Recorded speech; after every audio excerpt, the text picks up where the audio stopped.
Dr. Val, you did another great job reading the book to us this morning.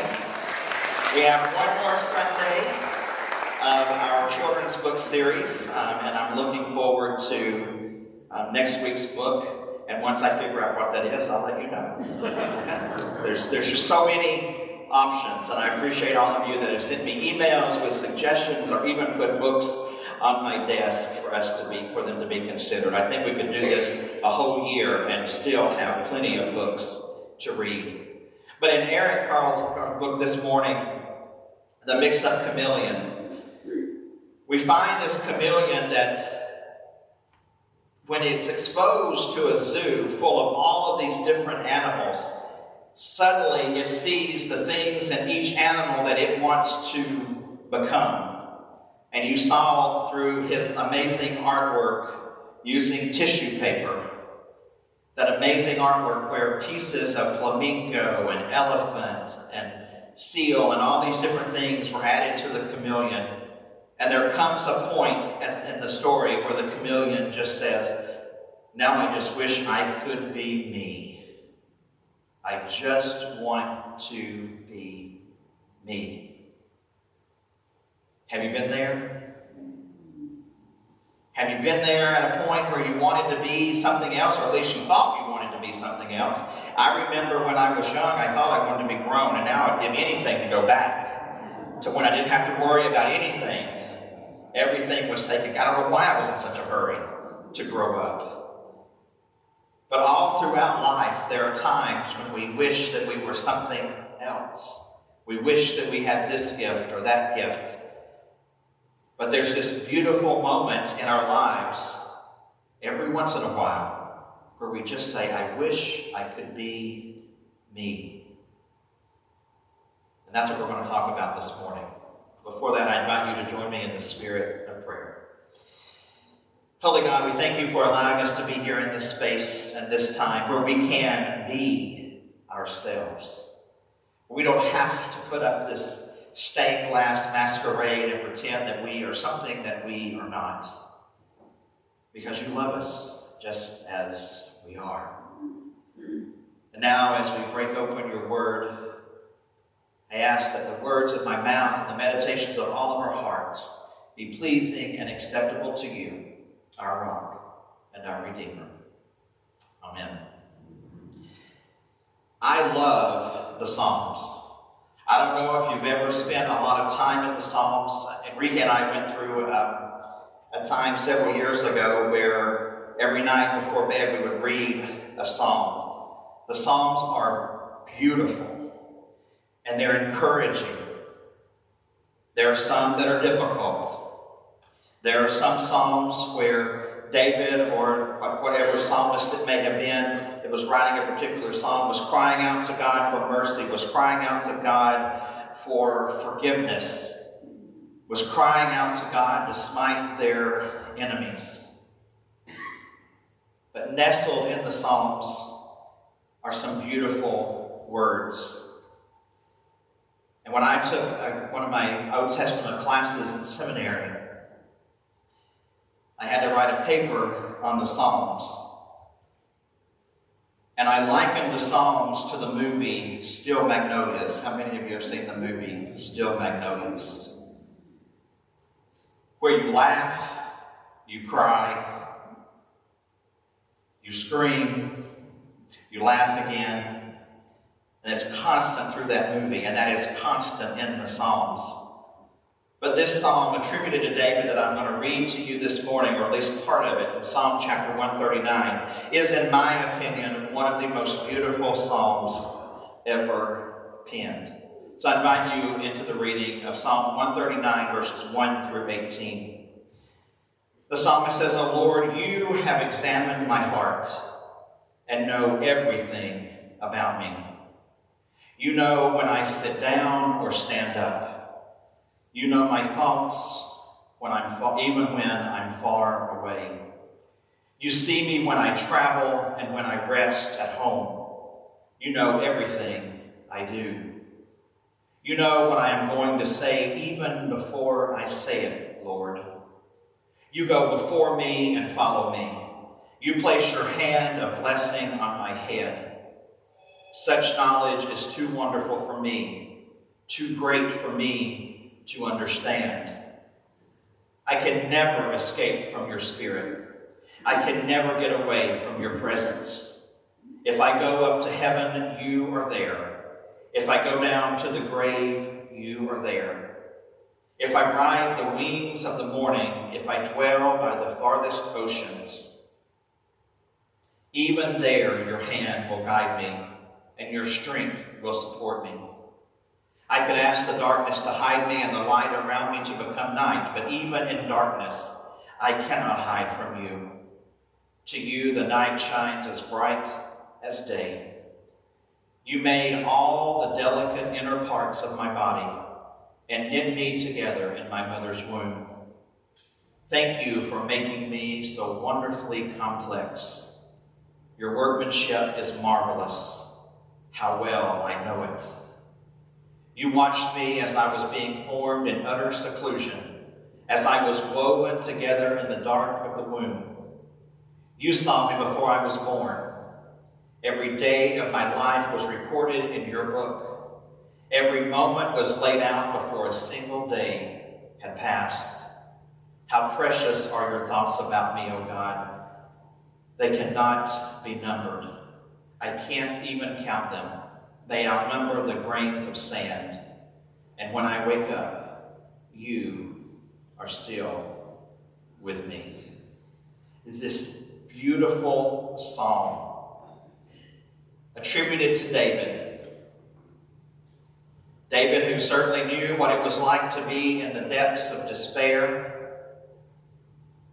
but knew that he served a God who was the same God for David when David was a shepherd boy and when David was on the throne. David had this amazing relationship with God. And in those words, David says, you knew me before I was even born. You knit me together in my mother's womb. I just think about that for a moment. And put yourself as the writer of this psalm. The God who made the universe. The God who made the vast ocean and everything in it. The God who makes the beautiful sunset that paints the sky at night. And the God who makes the most beautiful creation that we get to live and experience every day here. That same God knew that the world needed you. And God formed you. And God formed me in our mother's womb. And God knew us before we were ever born. And we can go nowhere to escape God's love. Isn't that a beautiful thing? The God of the universe realized the world needed you. And so, in the words of the mixed-up chameleon, just be you. Because the world doesn't need some watered-down version of the you that you were created to be. The world needs you to be you. The world doesn't need you and me to be something that someone else tells us we should be and do. The world needs us to be us, our authentic selves. How many of you have heard of well, I call her a theologian, she would not say that, but Brene Brown? Have you ever read any of Brene Brown's stuff? She does a lot of work. She's a social worker, but she does a lot of work in shame and authenticity and all these different kinds of things. She's an amazing woman. She talks about authenticity a lot and how powerful it is when we are able to show up as our authentic selves, not pretending to be something that we are not. That is what I want this space to always be. This brave space that we have created here at Spring Hill UCC, where you can come in as your authentic self. Not to become something that you're not, but to live into the wholeness and the authenticity of everything that God has created for you and me to be. There is so much power in that. Because I don't know about you, but I have exhausted myself in years past trying to be something that I am not. And it is exhausting. But when you break free from all of that and you can be who God created you to be in your mother's womb, there is so much power and so much freedom in that. So in a world where you can be anything, I pray that you will have the courage to just be you and don't be some mixed up chameleon as you go from day to day. Because the world doesn't need somebody else. The world needs you. Amen. Amen. As Renew comes forward with Marion, and Marion, thank you for filling in today for Tracy while she is out. I want to share with you a quote that was going around on Facebook the other day, and it's funny how God can use Facebook. I think the devil probably uses it more, but God can use Facebook. And there was somebody that posted, maybe the journey of life isn't about becoming anything. Maybe the journey is about unbecoming everything that you were never intended to be in the first place. Maybe the journey is about unbecoming everything that you were never meant to be in the first place. And with that, I say, amen. I invite you now to stand as you're able in body and or spirit for our next hymn, Just As I Am. We'll be singing verses 1 and 4.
Standing, we're going to go into our second hymn, Precious Lord, realizing that as we go out into the world and we are living into our authentic selves, it can be hard, but we're not doing it alone. Precious Lord, take our hand.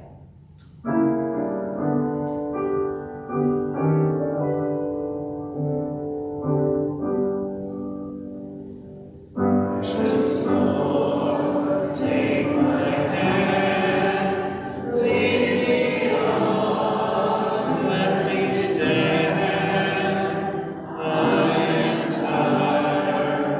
I am weak, I am worn.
Now is the time in our service where we give of our tithes and offerings, knowing that that God who holds our hand, that God who moves mountains and makes a way when there seems to be no way, has given us so much, so many things to be thankful for, and there's no way we can give back adequately what has been given to us. But what you give here today will help us to continue the work and the ministry that this congregation has been called to do in this community and beyond. So I'm going to go over and work my magic on the organ again. Taken many lessons since last week and learned a new song to push. And this song you may want to sing along with. But growing up in the faith tradition that I grew up in, where it was only a cappella singing, the beauty of that was you can sing anywhere and everywhere. And when I was in undergraduate seminary, living in the dorm, we were awakened in the middle of the night that a tornado was headed right for our campus. And so we had to get down in the basement of the dorm. And everybody was scared, obviously. And I, with my dark sense of humor, felt like I needed to break the ice in some way. I said, well, let's just sing and drown out the noise that we're hearing outside.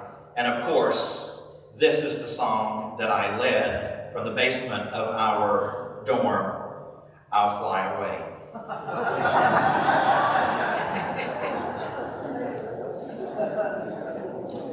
And if you want to follow along in the book, it's $5.95.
I'm telling you, you too can do that if you just come and see me. You want to push a button.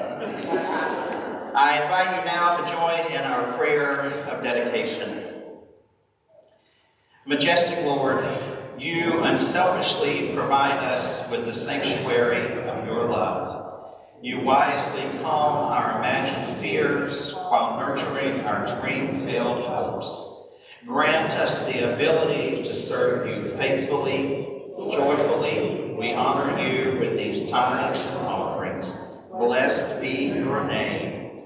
Amen. All right, I invite you now to stand as you're able in body and your spirit as we sing our benediction today, Go Now in Peace. One thing I did forget to mention to you at the beginning, as you leave, you may see some sticky notes on a big sticky note out there. This week, I had a lady call the office that just moved here. She has an 8th grade daughter, and she was in tears. They have no money, and she had this long list of things that her daughter needs for school. So I asked her to send those to me, and I put each item on a sticky note. If you're so inclined to go out this week and get some of those items, she would appreciate it, and I'm going to make a way to get those delivered to their home before school starts. We just need those back by Sunday, August the 6th. And when I saw that list, I cannot imagine having a family of more than one child and trying to get them the school supplies that they needed. So stop by there if you can on your way out. But I invite you to stand for our benediction.